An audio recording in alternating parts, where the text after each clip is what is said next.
Nós vamos voltar agora com história, aqui na página 8. Então, as crianças indígenas eram da etnia Yanomami. Aprendem com os anciãos, mas também aprendem aquilo que sabem. Leia esse fragmento do texto sobre o assunto. Fragmento do texto quer dizer um pedaço tirado de um texto maior. Nas aldeias do povo Yanomami, os velhos são grandes conhecedores das histórias, dos antigos, das plantas e alimentos da floresta, mas se você quiser saber o nome de algum passarinho, é melhor perguntar para as crianças, os meninos Yanomami. Eles conhecem muito dos 500 tipos de passarinhos que existem por ali. Por que será, hein? O que eles conhecem? O que vocês conhecem de passarinho? Vocês já tiveram num lugar que tem passarinho? Vocês conhecem? Então, eles conhecem mais de 500 tipos de passarinho, porque eles convivem com a natureza e convivem com os pássaros. Agora responda a essa questão. Quais são as diferenças entre os conhecimentos dos anciãos e os conhecimentos das crianças da etnia Yanomami? O que os mais velhos conhecem? As histórias mais antigas. E as crianças conhecem os passarinhos, né? Melhor que os adultos, porque eles convivem com os passarinhos. Compartilhe com o colega algum conhecimento, pode ser algo cotidiano, da natureza, lazer, outra situação que envolva o seu dia a dia. Esse você não vai fazer porque você não tem um colega aí para ajudar. Cidadania todo dia. No dia 2 de setembro de 2018, um incêndio destruiu um dos maiores acervos do patrimônio histórico, cultural e natural do Brasil. Localizado na cidade do Rio de Janeiro, o Museu Nacional continha em seu acervo gravações de conversas, músicas e contos de dezenas de povos antigos, indígenas, alguns já extintos, quer dizer que já nem existem mais. Além disso, registros escritos sobre os indígenas, como cadernos de viagens e fotografias de pesquisadores, foram destruídos pelo incêndio. Com isso, o país perdeu uma parte inestimável de sua memória. Tudo que estava escrito lá, fotos, gravações, músicas, estava no museu e foi queimado no dia 2 de setembro de 2018. É uma parte da história que hoje em dia nós perdemos de conhecer, nós não vamos conhecer. Essa folha é só isso. Agora aqui vem os griots africanos. No continente africano, muitas sociedades têm o hábito de contar histórias, o que é uma tradição muito antiga. Nessas sociedades, os anciões que dividem a história com a comunidade são conhecidos como griots. As narrativas geralmente são baseadas em experiências de vida ou nos mitos daquele grupo. O que é mito? Uma história, um conto que às vezes não é verdade, um preconceito, uma invenção antiga. Em forma de canções, poemas e até provérbios, as histórias são compartilhadas ao redor de fogueiras ou embaixo de árvores.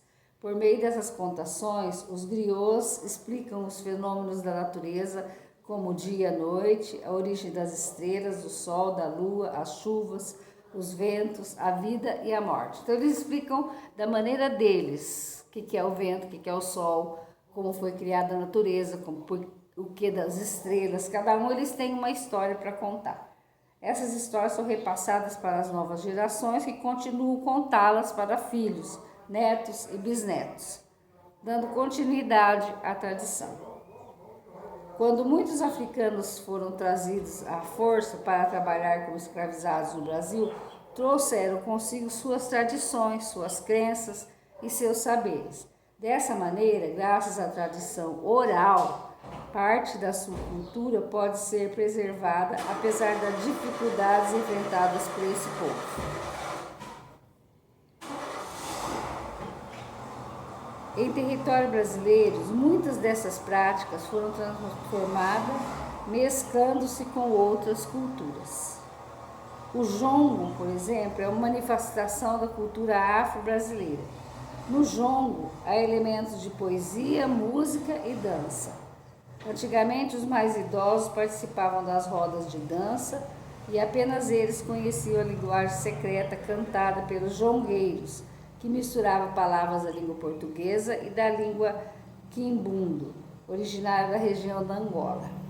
No jongo, há a junção de várias linguagens, versos com diferentes significados que precisam ser decifrados, músicas de tambores e danças realizada em roda e que se baseia em uma comunicação por gestos e olhares. Então, esse daqui é só um texto para informação para vocês. Ó. Em muitas regiões da África Ocidental, os griots ainda são os guardiões da memória das comunidades. É responsabilidade deles compartilhar com os indivíduos mais jovens histórias, canções, poemas, entre outros elementos da cultura do grupo a que fazem parte. Então, vamos aqui nessa página, tá? É um texto falando sobre como os indígenas repassam a história do povo deles, as crenças, a cultura para os mais novos, através da oralidade, quer dizer, falando. Não é em escola que aprende, não é no livro, né? Aí aqui na página 10, ó, compreendendo a história, é a atividade que nós vamos fazer. Leia essa imagem que registra o evento da inauguração da Casa do Jongo da Serrinha, na cidade do Rio de Janeiro, em 2015. Essa imagem demonstra um exemplo de preservação da cultura afro-brasileira ou mudança nos costumes dos afrodescendentes. O que é afrodescendentes? Aqueles que vieram da África, que descendem de lá e moram no Brasil. Eles são os afrodescendentes. Afro-brasileiro, preservação da cultura da afro-brasileiro. É uma preservação de cultura ou é uma mudança de costume? Eles mudaram o costume aqui ou o costume deles de roda, de dançar na roda, continua? Essa gravura. Então, é a preservação da cultura afro-brasileira, né? Escreva sobre a importância da preservação da cultura afro-brasileira. Essa é muito pessoal. São vocês que vão escrever. O que vocês acham da preservação da cultura deles? A cultura da dança. Eles ajudaram na nossa formação, com a cultura, os usos e costumes, a cultura da dança, a cultura das religiões. O que vocês acham de tudo isso? É muito pessoal. Então, por isso o Brasil é uma miscigenação, né? Várias culturas existem no Brasil e a afro-brasileira é uma. Com o auxílio dos familiares, pesquise informações sobre outras tradições afro-brasileiras. Depois crie um cartaz com imagem e legenda explicando cada tradição. Por fim, com a ajuda do professor e dos colegas, organize uma exposição dos trabalhos. Vai ser impossível organizar a exposição, mas como vocês vão mandar a foto para mim, eu posso juntar todas essas fotos num vídeo e postar no grupo para vocês verem. Então, olha, sobre tradições afro-brasileiras. Vocês podem pesquisar e fazer um desenho num cartaz. Pode ser numa folha. Faz um desenho sobre a cultura afro-brasileiro, pinta bem bonitinho, tira foto. Aí eu junto todas essas fotos num videozinho e na próxima aula de história eu coloco para vocês o vídeo para todos vocês do grupo assistirem. É na página 10. E por hora nós terminamos a aula de história de hoje. Até!